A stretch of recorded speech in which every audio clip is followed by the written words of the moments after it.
Universal Congregation of Cleveland. I'm Jonathan Glauser. I'm moderating today, and we'll have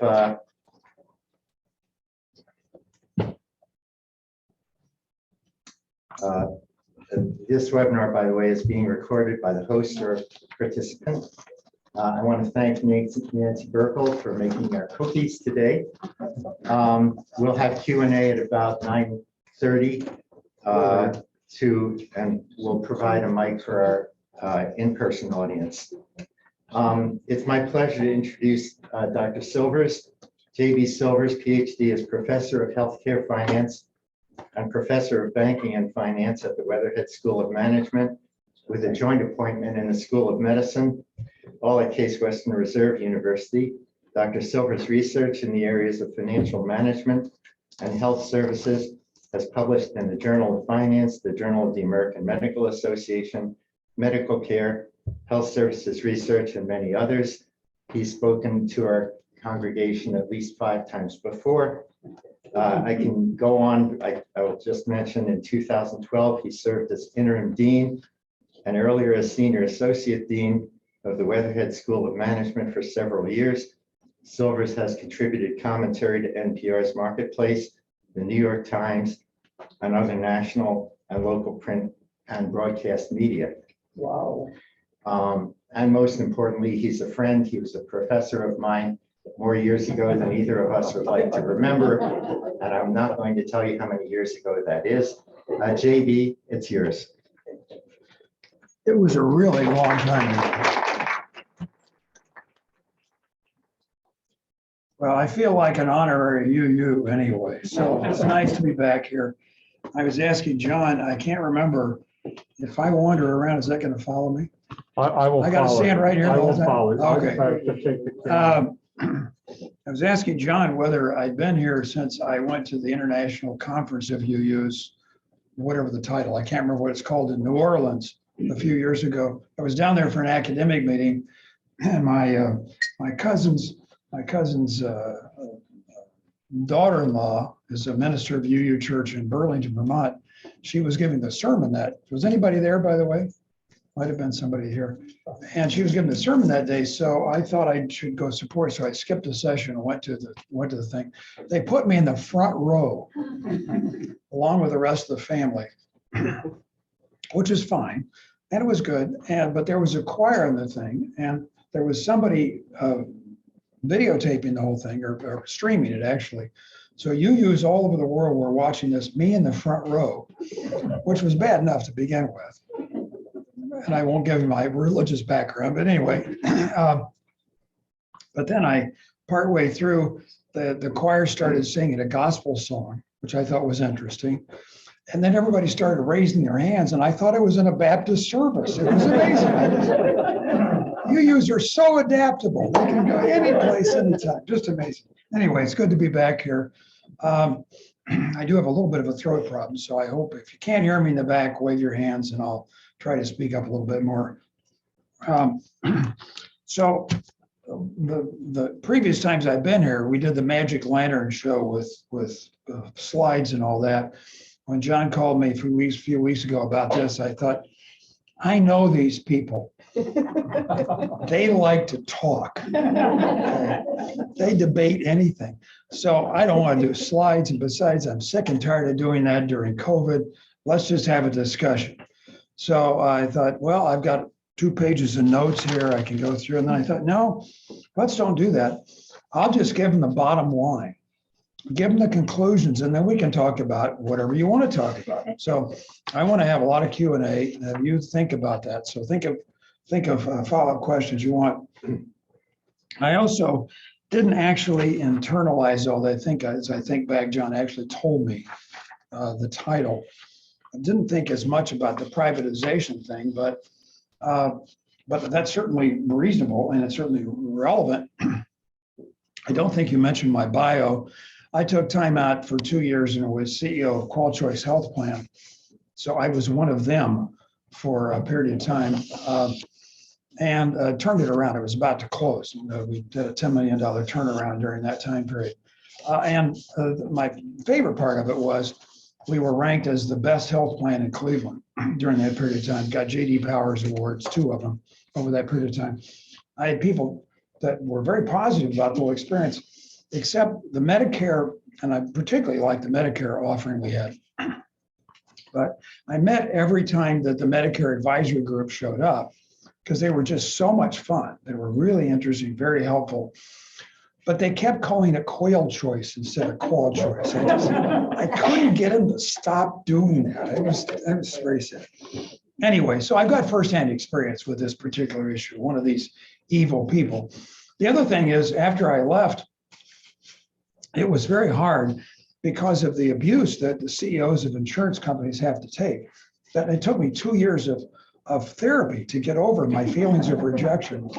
Little kids throwing things at me. It was just terrible to go. Be sympathetic. These people, we're talking about these people have to make a living, right? Enough silly stuff. Okay, let me talk about this. I've been involved in Medicare issues for a very long time. I should be on Medicare, but they won't let me retire from the university. He also didn't say I'm co-dean of the school now. I've been trying to retire and they won't let me. So as punishment, they made me dean. But I should be on, but I'm not. So I'm on conventional policy. But I was on a group that advised Congress on Medicare policy for about 7 years. It's now called MedPAC. And if you're interested in background on this, go to medpac.gov. It's the best source of data and analysis you'll find. So I'm pretty deeply involved in how Medicare works from the policy side, also the management side. Then I was 12 years on the board of the Joint Commission that accredits healthcare facilities. So I spent a lot of time understanding the quality side of healthcare. So I sort of learned by wandering around. So let me see if I can draw on any of that in our Q&A particularly. So first question I had that I wrote down from my discussions with John is, will Medicare survive? Don't worry, it will be here. Now I know most of you are young enough that you've got many years until you're on Medicare. Yeah, I know, me too. It's not going to go away. It's the third rail of politics. Even Senator Scott that we were talking about before, he can't touch it either. He'll only do it through the back door. Medicare will be around. It's not going to go away. And it's a social commitment. It's really important. Medicare is other things in society from an economics point of view, we do because there's a payoff. There's an economic payoff. We do job training because people are going to be productive. We worry about housing and food because we want people to move into the workforce. When grandma is retired, she's not going to go back on the production line, right? We're not going to get any more productive capability out of grandma. We do it because it's the right thing to do. So there's a layer of value that is at the social level, and that's why Medicare is there. It's because it's the right thing to do. It's also a really interesting statement, a sociological statement. I didn't bother to pull it out. The study a number of years ago, in fact, I pulled this up for a report I was doing. If you go back before Medicare, before 1965, the poorest demographic group were people over age 65. Basically, you got old, you got sick, you ate up your resources, you wound up very poor, and you died poor, period. Now, the largest wealth group in the population are the people over 65. Now, why did that happen? We basically took people that were systematically impoverished and we made them the wealthiest group. Now, you may not feel wealthy, but statistically, people over 65 are doing very well. They've got good resources. We did it mainly through Medicare. It was a statement that people should not die poor, that what you work for, you should be able to have a period of time. But we made the mistake of calling it insurance. It's not really insurance. It's a transfer mechanism. And it always has been and always will be. It depends on the number of working population contributing to the fund versus the people who are retired. And if you do a systematic analysis of this and look at it as a bank account, all the money you put in during your life, and then how much you take out to pay for Medicare, you put in about half as much as is needed to pay out. Okay. So what that means is we have to have about twice as many workers contributing as we have people drawing out systematically over time. That's why when you hear Medicare is running out of money, what they mean is that balance is out of line. So I don't have to say this here. We want all the people from the rest of the world to come to the United States as immigrants and work and pay into the Medicare fund so they can keep me in the style to which I've become accustomed. Okay. It's pretty simple math. It's not complicated. It's not a normal insurance plan. It's a wealth transfer mechanism. So we need to think about that. And that's okay. It's just, that's the way it is, but we have to deal with it. But because of this, I think Medicare will be this. So the answer to the first question is absolutely Medicare is going to be here. The second is, and let me hold off privatization a minute. Let me put something that is not on here. The big challenge that I'm worried about right now is Medicaid. Medicaid was expanded during the COVID crisis, and we particularly let people who are on Medicaid stay on Medicaid for a period of time. We didn't do what's called redetermination. We didn't have to go back and see if they were still qualified. In some generous states, and Ohio is reasonably generous, it's not too bad. In other states, it's very bad. So we're going to have massive numbers of people, poor people, that are going to be thrown off Medicare. They don't know what's happening yet. They haven't gotten through to them. And they're going to be left out there with no coverage at all. That has very big implications for the Obamacare ACA plans. That's the only place they'll go, the only place they can go.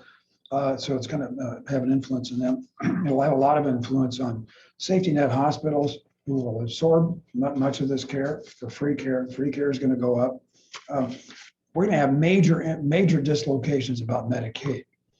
The interesting thing is, I wrote an op-ed a number of years, 3 or 4 years ago now, basically saying that that we've taken the Obamacare ACA plans, and with the subsidies that are built in, we've made them effectively a second form of Medicaid. So it's not totally free, but it's almost free if you're just above the poverty line. Now, that's not particularly bad social policy. I think that's a reasonable thing to do. Create an on-ramp for people who are, for not any purpose, are poor, women with children that can't work, whatever it may be. And many of those people many of those Medicaid people are children, very large number of children. I think, I forget the statistics, 1 out of 3 kids in the country are now on Medicaid. It's a huge number. For the elderly, most of what goes on in nursing homes is financed by Medicaid. Okay, people don't understand. It's the welfare queen idea is just silly. It's just not there. So when we play with Medicaid, we've got a real problem, I think. And that has spillover effects on everything else, including the delivery system and such. Now, what about the insurers and particularly the privatization here? When I ran the healthcare plan for I felt like we were doing a good job, and I think we did. The data was pretty good. We were paid 95% of what the average Medicare payment would be per capita.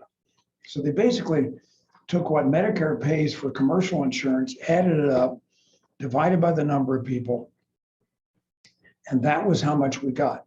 Now that's a big number.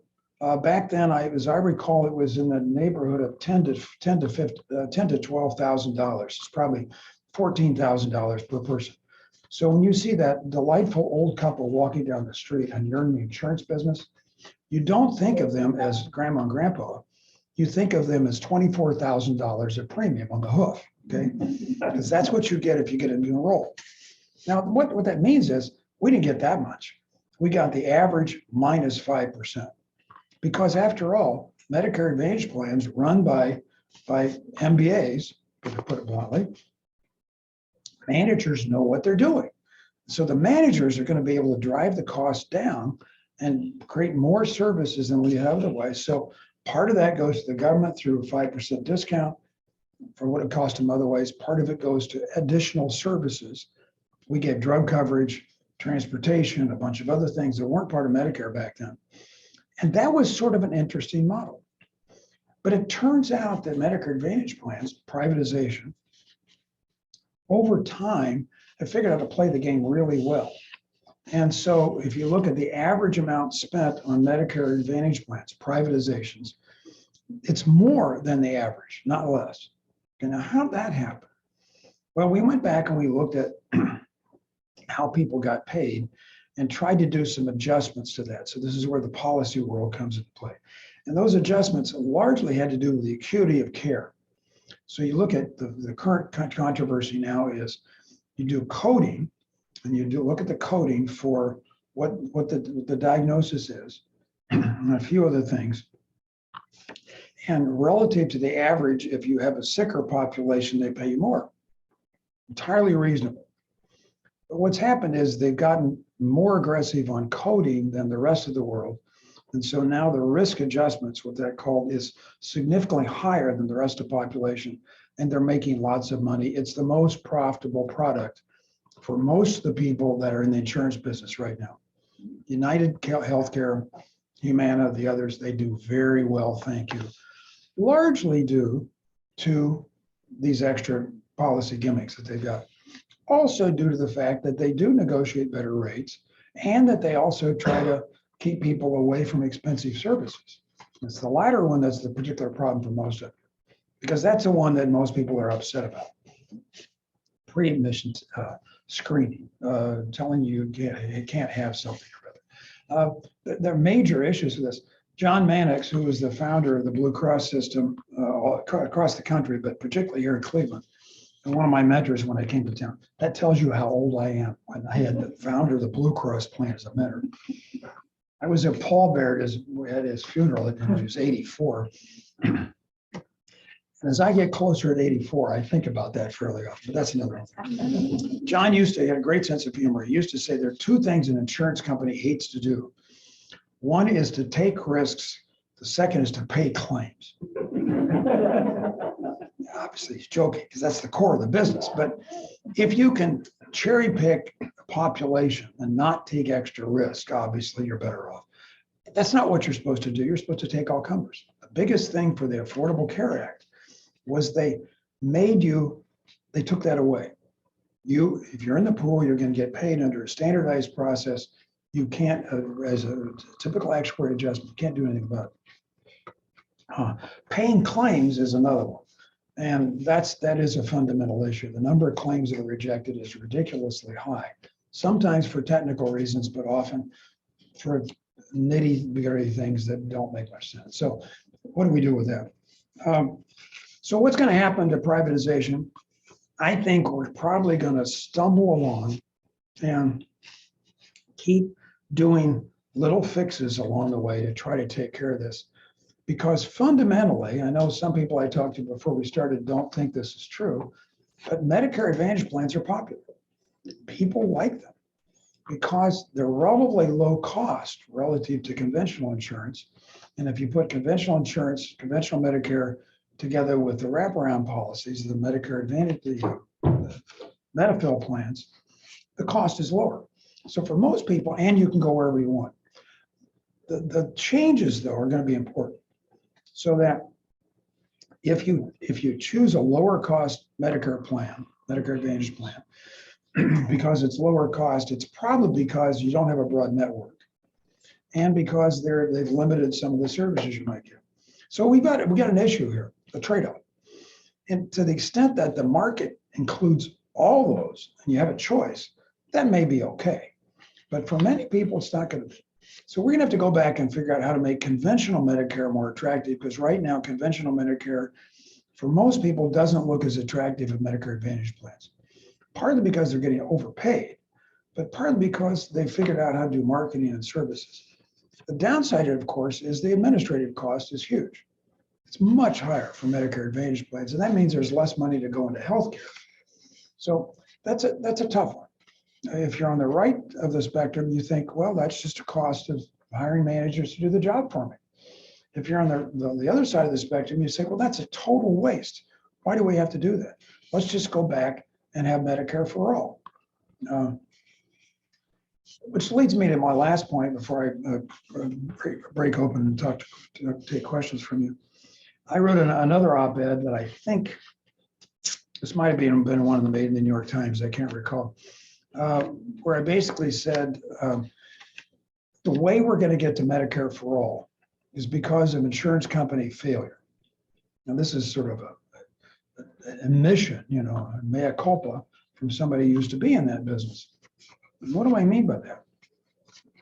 Well, if you can't pay claims and take risks, back to John's statement, you got a problem, okay? And what we found, I think, is that over time, it's harder to take the risks. Insurance plans, you have to have people in the plan who have random risks, the whole idea of averaging. So if I'm selling fire insurance to the general population, I can have a business. If I'm selling fire insurance to arsonists, it's really not a good business model, okay? You got it? If I'm selling insurance, I'm covering people who have known risks and are absolutely going to spend more money. That's a losing proposition. So nobody would set out to do that. The trouble is society is moving down a path that's going to make that more difficult. The random risk is going to be overcome by the systematic risk. Now, what do I mean? Chronic conditions are the most obvious one. When I've got diabetes this year, I'm going to have diabetes next year. I'm going to have it the year after that. When I've got a COPD, when I've got whatever it is, it's a chronic condition. I'm going to have, as more of the population has more chronic conditions, it's going to be more and more difficult to make an insurance model work. Then we're going to have to go back to a financing model like Medicare. Money in, money out, okay? So chronic conditions are one huge threat, I think, to the whole model, the way we've done it. The second is genetic information. If I know that you've got predisposition for breast cancer because of the BRCA gene, I got a problem. I'm going to spend more money on that. And as we get more and more information, we've got a dilemma because we really don't want to use that information to set prices and to help people enroll, or to worse yet, to exclude them. But by the same token, I want that information to be used for medical treatment. So if I know that you've got a predisposition, I want to be particularly careful about screening, about preventive care, about the other things. So I'm in a dilemma where it's information that I really need to have to do a really good job on medical treatment is not what I want to have for the insurance business. And as more and more of those two things collide, I think there is a possibility for the insurance model as we know it to fail. Now, fail is a strong word, but to be more limited. It may be that we wind up with something like the French system. The French have a private insurance system, but they've carved out certain conditions that are in this category. If you have a rheumatoid arthritis, you're carved out. That's taken care of separately. And we've done this to some extent with end-stage renal disease. End-stage renal disease is carved out and you're qualified for Medicare. People don't sort of understand that, but that's a really important exception for the general policy. Why? Because end-stage renal disease is very expensive and it's very predictable. So what you just did was load that up. So what we might have is a partial failure where we wind up taking things out of the pool and treating them separately. That's sort of a half solution. The full solution is we go back to Medicare the way it was originally designed. We go back to Medicare for all. And I can still see this room 10 years ago, maybe, when there was some guy that showed up, maybe you're here, some guy showed up in the back of the room in an Uncle Sam outfit with a sign that says Medicare for all, single payer, universal coverage. Remember that? Susan, you remember that? Yeah. I thought it was great. I loved it. Just terrific. We may wind up with that, but I think we'll stumble to it. We're not going to do it immediately. We're not going to do it directly. The political will isn't there. The data's not there. The structure is not there. But failure is a way for us to deal with things we otherwise don't want to deal with. So where are we going to wind up? There was an article a number of years ago titled The Amazing Non-Collapsing American Healthcare System. I thought that was a great title. When you look at all the things that are wrong, you think, how can this continue? Well, we continue to do a pretty good job overall. It just costs too much. And that's the dilemma. So how are we going to deal with the cost issue when we've got all these sorts of things? And that's the second thing besides insurance failure that might make us change. Unfortunately, if it just goes back to Medicare, as we know, that is not very cost effective in terms of holding down costs. Utilization rates go through the sea, all sorts of things are a problem. So where are we going to be? Stumbling along in the typical American bumbling way, hopefully keeping things going, but with a lot of pain and suffering along the way. So with that, let me end my comments and open it up for questions and discussion, because I know how many people, by the way, have some healthcare background, you've worked in the industry, done something with it. That's what I thought. See, you got all the experts here. So let me just open it up to the questions you might have. Can always count on you.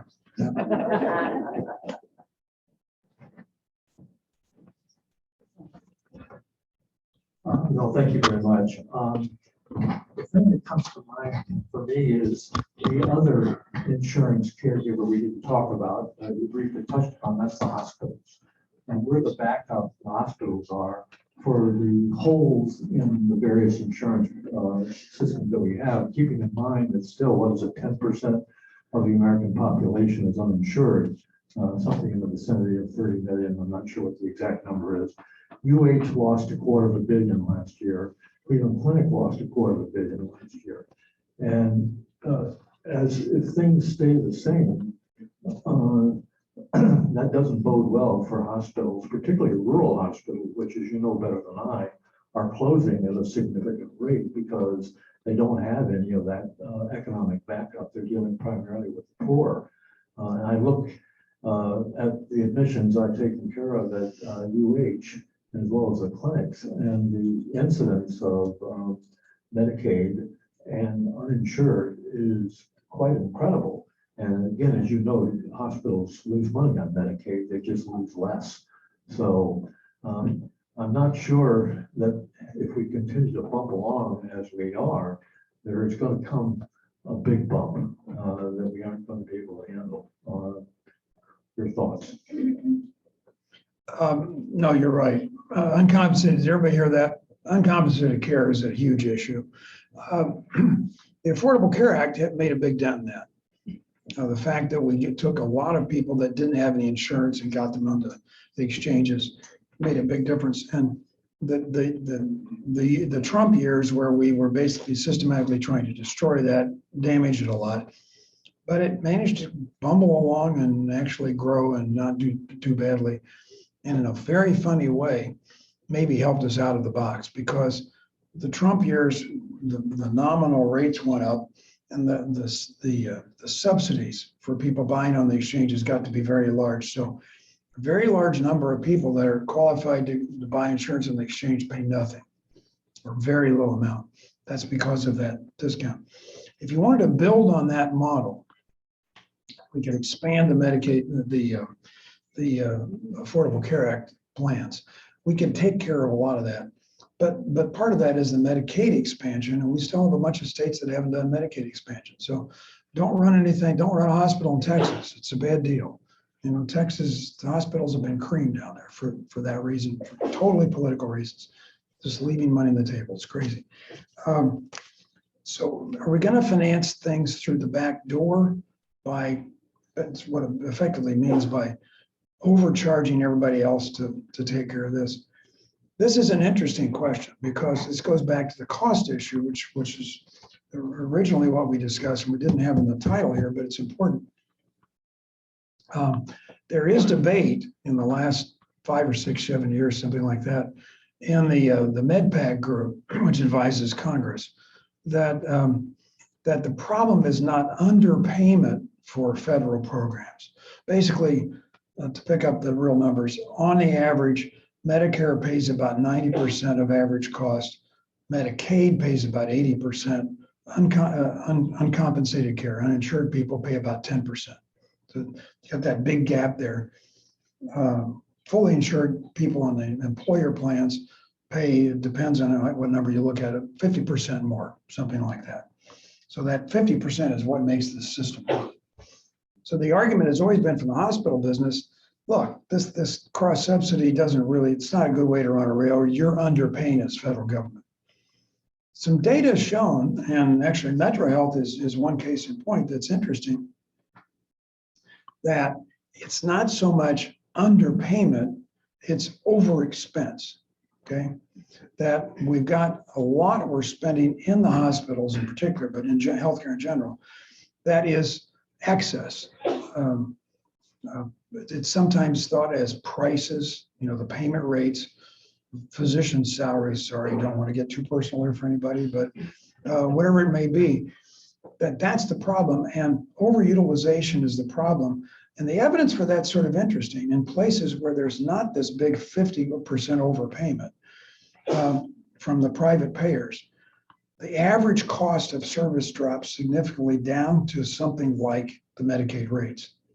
So when we expanded the Medicaid program, when we expanded the coverage the first year of the non-expansion in Ohio, the state of Ohio decided not to expand Medicaid the first year they could have.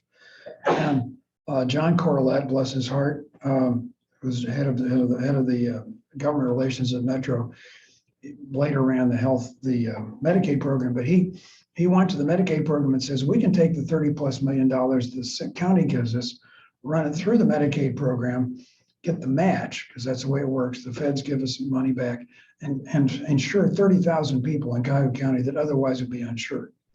And that's what we did. We did that for the first year. It was spectacular. The guy should be carried around on our shoulders. Did wonderful things for poor people in the county.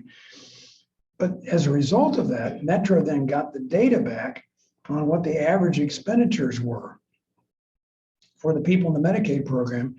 And I can't remember exactly, but I think it came in at 28% less per capita for people going through that managed program, through the Metro red carpet program, than what the state was paying in general. Well, I thought, oh my gosh, that's incredible. 28%, that's amazing. Well, what was happening, Metro never got paid as much as other people. The actual amount of money that was available, so the style of medicine and the organizational process made sure you could do it for that population within that key. It's a case in point. That kind of data has been used by analysts across the country to say in areas where the safety valve of commercial payer making the extra payment is lower, the actual rate is lower. And you don't see it in terms of quality indexes and things like that. The quality looks about the same, access looks the same. Now that's a really important data because it says the system responds to payment and whatever is available is what we're going to spend. If you pay us more, we're just going to spend more.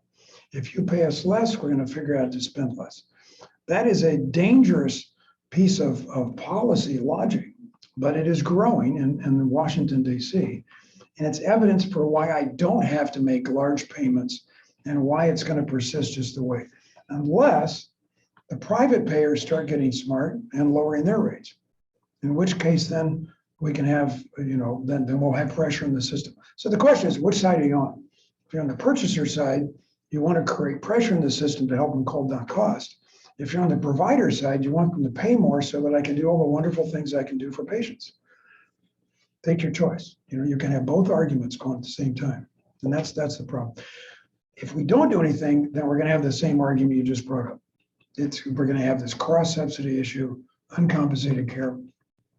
And I particularly worry about the next year when a lot of people drop off Medicaid. They're going to go right back to the ER. They're going to be uncompensated. We're going to have significant problems in the provider system. And a lot of people will be left out. The next year is going to be really a tough one. It hadn't hit the radar yet, but it's going to be big.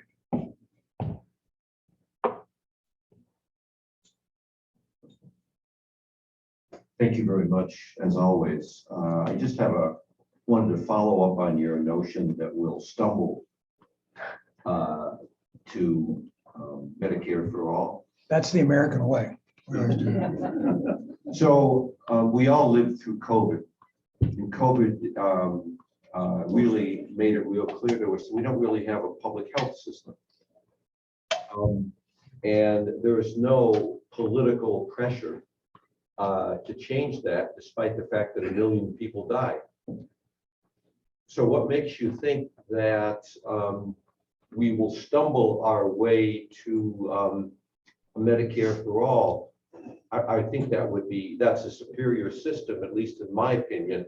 But I would not only, while we're trying to stumble, won't we get the fiercest opposition from all of the groups that benefit from market medicine right now? Well, yeah. Don't you think that's what you'd expect? If you think your income is going to be damaged, you're going to fight like mad. So let me comment on the public health. And now that I think I do teach public health students too in my classes, and those programs have grown. Clearly more demand, there are more positions out there. Is it enough? Are we doing enough? Clearly not. So your point's well taken. But let me argue a little bit different framework, because I've been thinking through this a lot. COVID to me said, well, two things. One, it said the way we structure risk in the system is very strange. I'll come back to that in a minute. The second is we didn't have enough capacity. So all of a sudden, we have this enormous increase in demand. We don't have enough ventilators. We don't have enough beds. We got huge problems. What it said to me, and then put that together with how we pay for things, that when I go into a healthcare facility, I'm buying two things. One, I'm buying that individual service I'm getting. The second is I'm buying capacity, so that if something goes wrong, there's somebody there. So there's an argument, for instance, do we pay the same for minor skin surgery in the doctor's office versus the OR versus a freestanding ambulatory center? There are three different rates for the same thing. And so people look at that and say, that doesn't make any sense. Why would I do that? So when I'm thinking this through, I thought, well, yeah, except when I go to the outpatient department of the hospital, I'm getting the hospital. In case something goes wrong, they're there. That's what that's for. So my point being, the way we pay facilities, the way we pay providers on units of service is inevitably going to lead us to periods where we won't have enough capacity, like COVID. So maybe we need to go back and think about what we define as the product of healthcare as not just being individual services. We need to think about, I got to pay the providers for having that capacity available. Metro, again, has a Ebola center. Ebola. When Ebola was going to be the big threat, the feds got busy. It didn't hit, but they got busy and established, well, I think one center in each state, as I recall. I think this is the only one. Nobody ever used it, I don't think, John. I don't think anybody ever showed up there. But that was a precautionary thing. Now, we didn't do that for a lot of others. We're beginning to think about that a little bit more, but we don't have the financial mechanism to make it work. And I think we need to rethink our financial mechanisms a lot around that sort of stuff too. The second one is paying for an individual service or capacity at one point in time, when in fact, particularly with chronic disease, we're talking about multiple points in time. Why do I want to do this? Well, the answer is some sort of a capitation payment. So I'll pay you for this block of patients for anything they need over this next year. And then it's your job to go figure out what they need, what the capacity is. That may or may not be enough to make it work, but at least it gets us out of the 1 year. If you're in Kaiser Permanente, which unfortunately is no longer here in Cleveland, there's an interesting model there because the average Kaiser enrollee stayed, I try to remember the numbers, 10 or 15 years, very long time.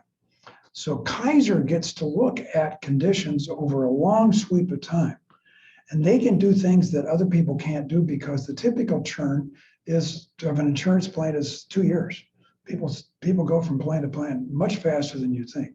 So if you want to worry about obesity or about dietary issues or something that takes a long time to work, you have really trouble doing it in our current healthcare system. Kaiser has I've got a case I've used in class where they've looked at obesity and they've staged people, look at each need, and then intervene with what's appropriate at that level, then move to the next level. And they've had spectacular results with great financial outcome, but more importantly, better patient outcomes than anybody else. That's the kind of stuff we need to think about, that kind of redesign as well as thinking of. That's public health, in my view. Thinking of chronic conditions over a long period of time. Preventive care, the Institute for Hope clearly is a preventive issue. If I can do something about all the comorbid, not comorbid, all the conditions that are backing up, that make people come back to the hospital after they get discharged, that drive them there to begin with, the hunger issues, all the other, that's public health. We're doing it through private mechanisms. So how do we split that? I think we maybe made a mistake by saying, this is public health. I'm going to finance it through governmental expenditures. This is health care, and I'm going to do that through individual mechanisms like we talked about. We really need to think more carefully. I think public health, in my view, has gone up in the scale. So we're spending more time thinking about it. I don't think we got the answers yet. That isn't very helpful, I know, but it's the best I can do. So there's an online question in our Q&A box from one of our online viewers, and it goes along with what you were saying about preventive health. How can Medicare and health insurance systems incentivize and or penalize persons for their health habits, such as smoking, lack of exercise, poor dietary habits, lack of vaccination, etc.? Well, I was trained as an economist as well as an engineer. So the economist's answer is make them pay, okay? It's like those billboards around Disney, you know what I do, make them pay. So that's the typical economist's answer. Co-pays and deductibles, penalize them, public humiliation, put their name on a bill, I don't know. But, and that'll make them change. Well, there's a whole other branch of economics called behavioral economics that says, be a little careful in that. People aren't economic men and women. They don't just respond to individual economic things. They respond to framing issues. How is it framed? To the information flow, to the decision process. And that's changed the way a lot of things are done in other sectors. If you know that somebody should be saving for retirement, and you make it an opt-in, they have to make a decision to choose that plan. Relatively few people do it. If you make it opt-out, you're automatically enrolled. Many more people use it. Can you do design issues to change the way people behave? If you haven't read anything about this, look at a book called Nudge. It's easily accessible by Sunstein and the other guy. And the first example the guy shows is a cafeteria line. If you put the desserts at the beginning of the cafeteria line, you sell a lot more desserts. If you put the good stuff at the front of the line and the desserts at the back, you get people to eat better. Okay. Now that's maybe a silly example, but you get the idea. So can I do things to design? Do I have to wait until somebody comes for the well baby visit? Or do I reach out to them? The use of telemedicine, hospital at home, whole variety of new things we've got, let you do things in ways you couldn't do before. If we can think about those in a design world, we might be able to tackle some of these things ahead of time. The Kaiser example I mentioned earlier, I think is another one of those. So how do you do it? I think financial incentives just aren't enough. In fact, I'm not even sure they're enough at all. And with that, they run into the ironic use of a term moral hazard. For those of you who studied health economics or any insurance thing, moral hazard is something the economists made up that says that if you pay for something, people use more of it. That's immoral. It's very interesting that economists of all people would wrap it in a moral framework. I always thought that was sort of hilarious, but that's another issue. So the idea is you have to make them share the pain. Okay, so I got to get them up there and got to make it. If you make them bear part of the cost, then they'll be more careful about going to the ER. They'll be more careful about using things they shouldn't do. That happens. That is true to some extent. But the data that I got, immediate data, I looked at the university's 3 health plans that we have. 3 or 4 years ago, I did an analysis on all this. We redesigned them, but there were 3 of them. One is a broad health plan that covers everything. wander around, do whatever you want. Very expensive. Okay. Copays are relatively high, premiums are high. A high deductible plan where you bear a lot of the cost yourself. And the costs are much lower because you're not getting as much insurance, but you put money away in a health savings account, a lot of tax advantages to it, probably on average about $2,000 less out of pocket per year, according to the calculation.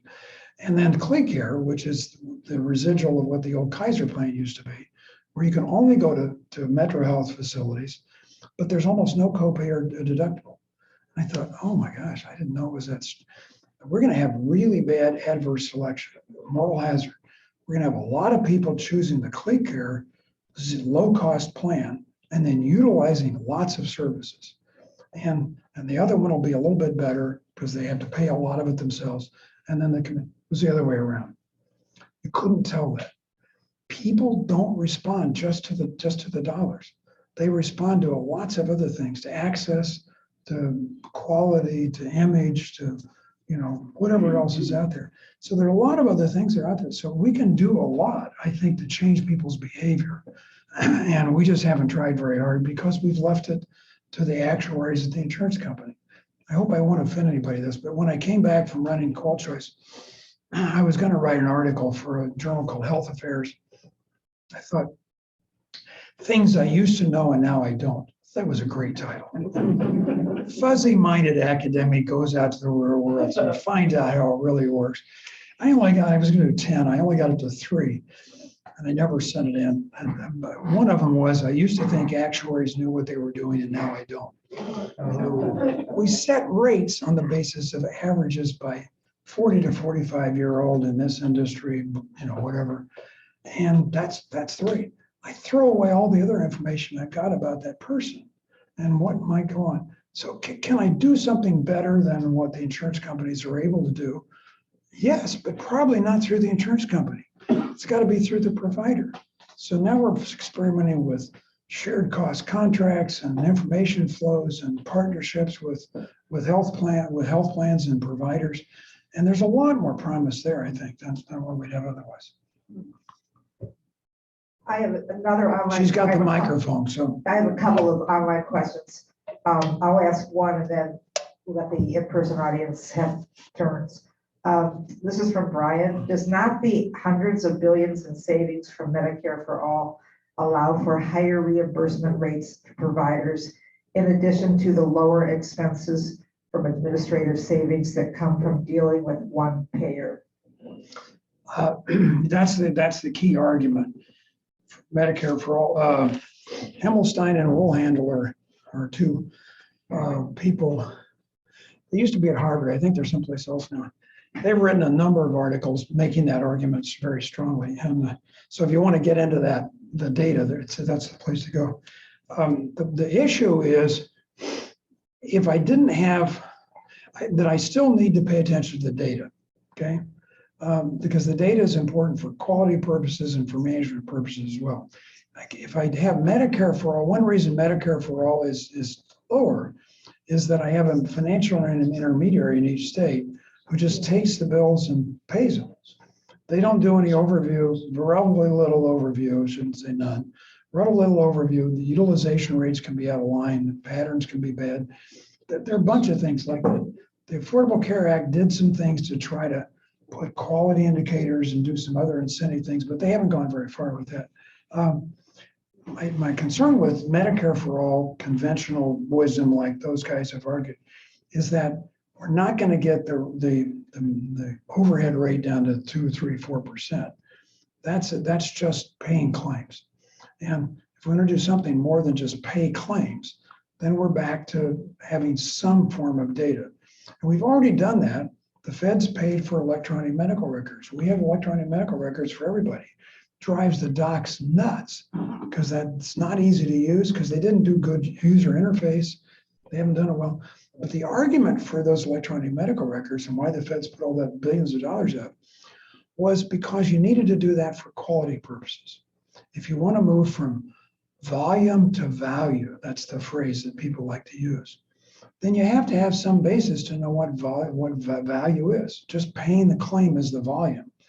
Knowing what actually happened to the patient is the value part. We've only started down that path, in my opinion, now, but it's where we have to go. We have to be much better about what we're buying and how we're using that data. The next step, though, is how do I manage towards that value? So giving feedback to the docs, giving feedback to the system about how they're performing is a critical part of improving the outcomes of the system. And so I think we're on the crux of being able to use all that data we've got, not as a load to load the system down and make it cost more, but to actually make it perform better. You can't manage something medically or financially unless you can measure it. That's the old saw. And I think that's true. But now we've got all this that we didn't have before, and we're talking about informatics. We're just trying to figure out how to use all that data to do a better job in terms of quality outcomes and care patterns.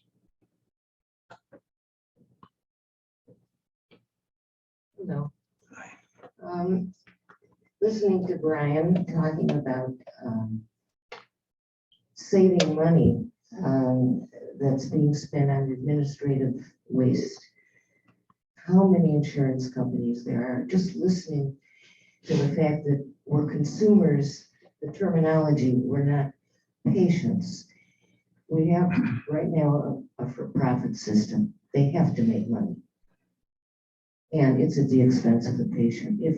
If we had an improved and expanded Medicare for all system, it has proven that it would control the costs and everybody would be in, nobody would be left out. It will have problems like any system, but it's a much, much more equitable way of distributing healthcare. And it would solve the problem of all the underinsured, the uninsured, all the stipulations. It's very complex.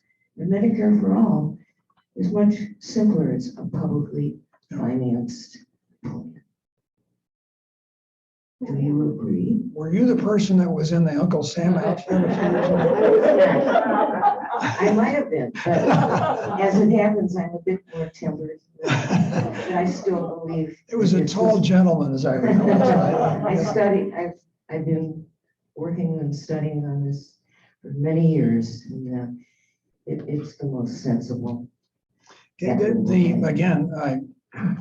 Part of the question is, will the system, without any oversight, work well and be effective? Because that's the argument. Everything will stay static. The model that we started with was the physician knows what needs to be done, and the system is organized around the physician's wisdom. They have much more information than anybody else. They have ethical standards that keep them on the straight and narrow path. They're my agent making decisions for my purpose. And if I trust the doc, everything will be fine.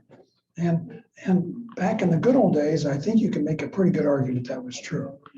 The use of technology, the fact that physician incomes have gone up and the opportunities to make more money has gone up, and the fact that we finance most of the system with debt, not with equity.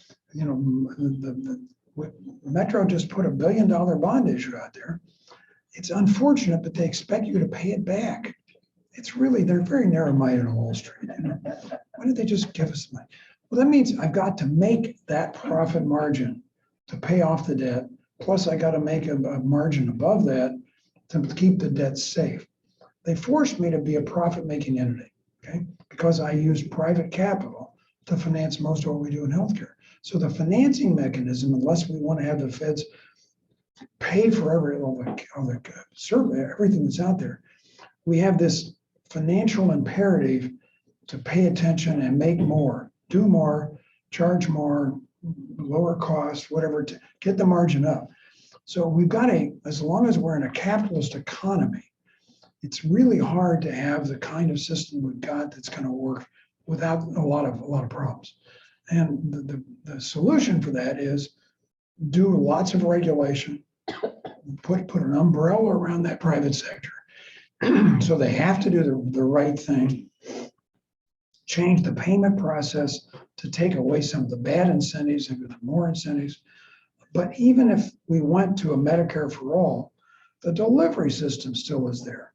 So unless I want to go to a delivery system that's governmental owned, I'm going to have some of the same pressures. And then I get the trouble of politics like the National Health Service in Great Britain. It doesn't work so well in lots of ways. So it's a very complicated thing. So that's why I wrote that thing on how do we get to Medicare for all. I think it's because the financial mechanisms fall apart, and that forces us to do it. But that's not going to solve the cost problem. I don't think. I think we still have all those incentives to do more, to be in a medical arms race, to add more capacity, to try to capture volume from some other competitor across town, the incentive to have higher incomes, all the stuff that we know exists out there. And that's not going to go away just because we change the overall financing mechanism. So it's a path that leads to, and I don't want to use the word because I don't think it's bad, but more of a governmental owned, and dare I use the S word, socialism approach to the thing.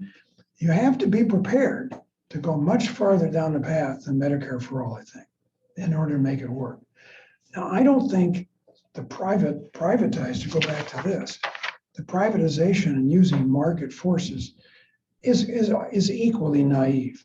You know, I did a poster session for an academic medical thing a few years ago. I still just used it in class yesterday, where I took all the market imperfections, all the things in the health system that don't work right, that an economist that believes in markets would say, this is a market imperfection.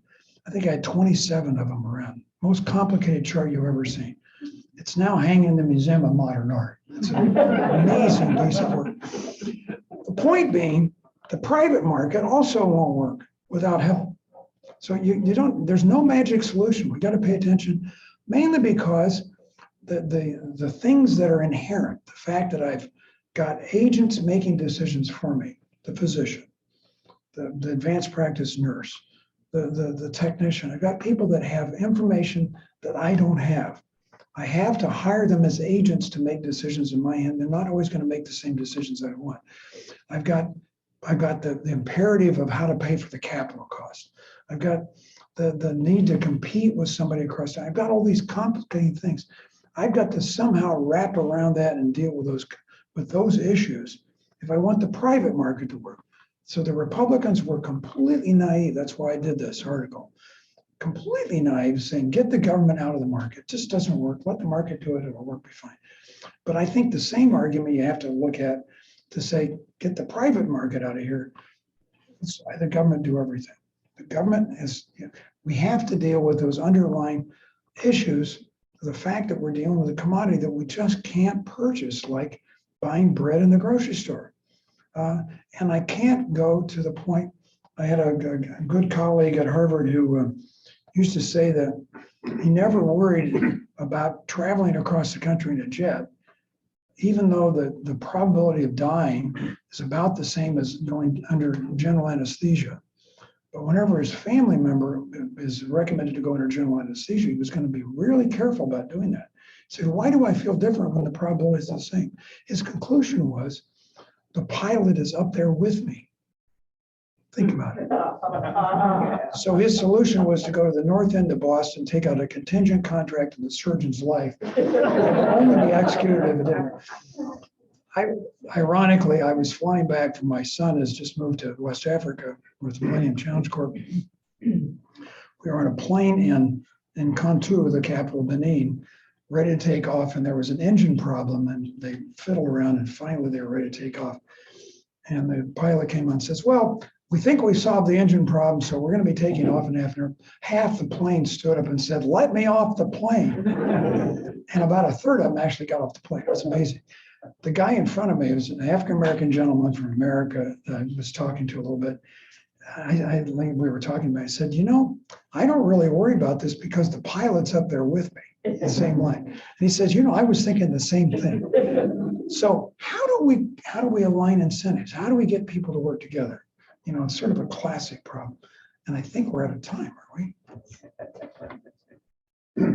I don't want to end this because I could, professors can go on forever. So my young daughter, when she was very young, went to my wife and asked her a question. She said, why don't you talk to your dad about that?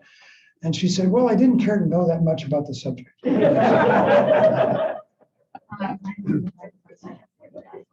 I'm interested in the beginning, you talked about like, why do we help grandma get on Medicare? And it doesn't make economic sense because she won't be productive. We know that she's just going to be a drain on the system. And so you then shifted it and said, this isn't an economic calculation. It's do the right thing. It's like a moral calculation.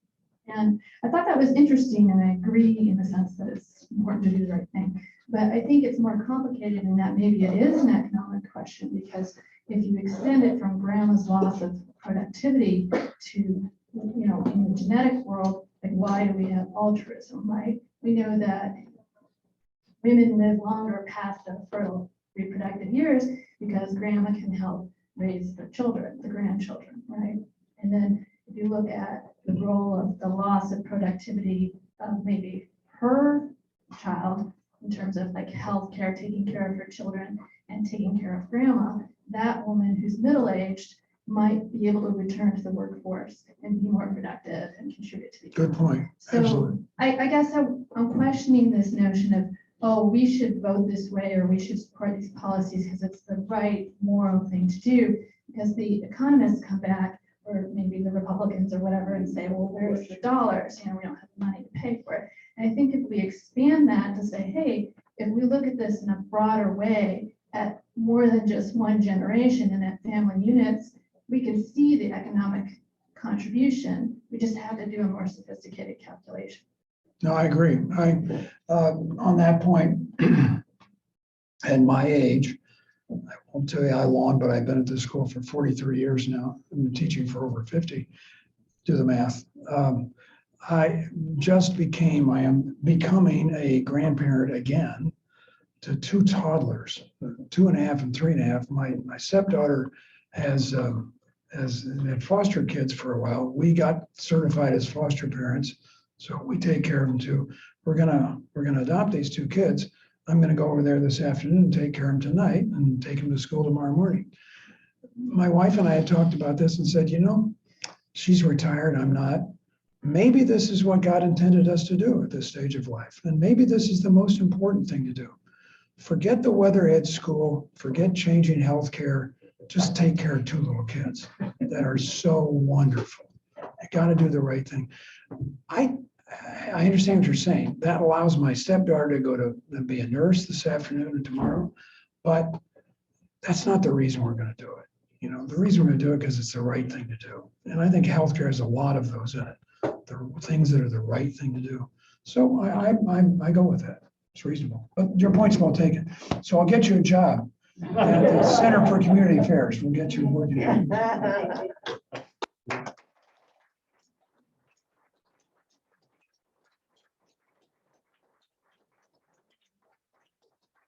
Thank you, Dr. Silvers.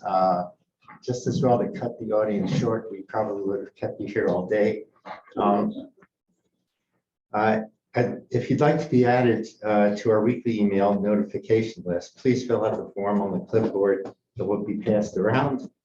Online viewers can add your name to the chat box.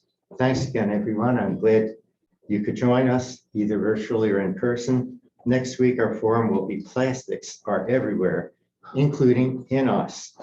The speakers will be Randy Pokladnik, PhD, retired research chemist, environmental activist, and Emily Obringer, Conservation Program Coordinator, Sierra Club. You're welcome to attend our 10:15 a.m. service either upstairs in the sanctuary or on our YouTube page. The theme of our service today is Bonds of Inclusion and Liberation. We will have a guest minister today. And thank you once again, Dr. Silvers, for your time and expertise. Thank you.